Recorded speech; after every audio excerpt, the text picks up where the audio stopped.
Supreme court ఆదేశాల మేరకు assembly కార్యదర్శి నోటీసులు జారీ చేయడంతో తెలంగాణలో ఫిరాయింపు ఎమ్మెల్యేల గుండెల్లో రైళ్లు పరిగెడుతున్నాయి.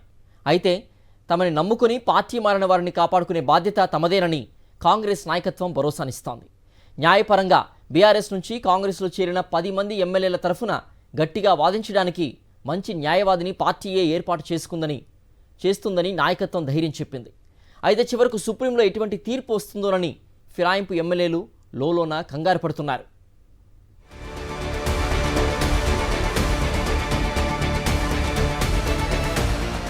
ఏళ్ల తరబడి అధికార పక్షంలో ఉన్నారు.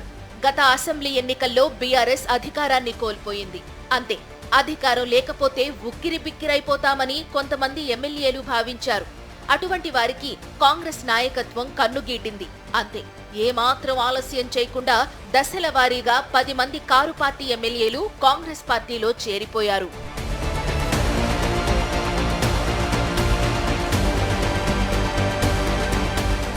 మున్ముందుగా కడియం శ్రీహరి, తెల్లం వెంకట్రావు, దానం నాగేందర్లు బీఆర్ఎస్ ను వీడి కాంగ్రెస్ లో చేరారు.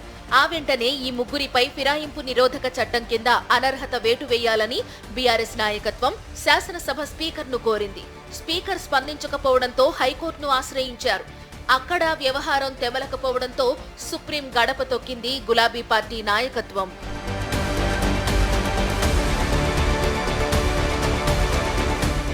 ముందుగా మారిన ముగ్గురితో పాటు ఆ తర్వాత ఒకరొకరుగా చేరిన మిగతా 7 మంది పైన వేటు వేయాల్సిందేనని బీఆర్ఎస్ డిమాండ్ చేస్తోంది. ఈ కేసు విచారించిన సుప్రీంకోర్టు పార్టీలు మారిన 10 మంది ఎమ్మెల్యేలకు వారు ఎందుకు పార్టీ మారాల్సి వచ్చిందో వివరణ తీసుకోవడానికి నోటీసులు జారీ చేయాల్సిందిగా అసెంబ్లీ సెక్రటరీని ఆదేశించింది.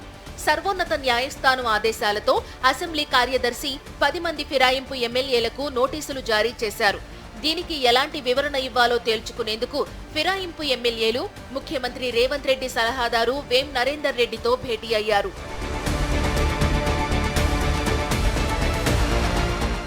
అసెంబ్లీ కార్యదర్శికి ఏం వివరణ ఇవ్వాలన్న అంశంపై ఈ భేటీలో చర్చించారు. అదే సమయంలో భవిష్యత్తులో న్యాయపరమైన చిక్కులు లేకుండా ఉండేలా పకడ్బందీగా వివరణ ఇవ్వాలని నిర్ణయించారు.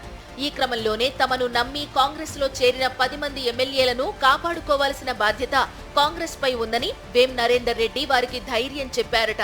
దాంతోనే దేశంలోనే మంచి పేరు ప్రతిష్టలున్న న్యాయవాది చేత ఫిరాయింపు ఎమ్మెల్యేల తరపున వాదించేలా చూస్తామని వేం నరేందర్ రెడ్డి భరోసా కూడా ఇచ్చారట.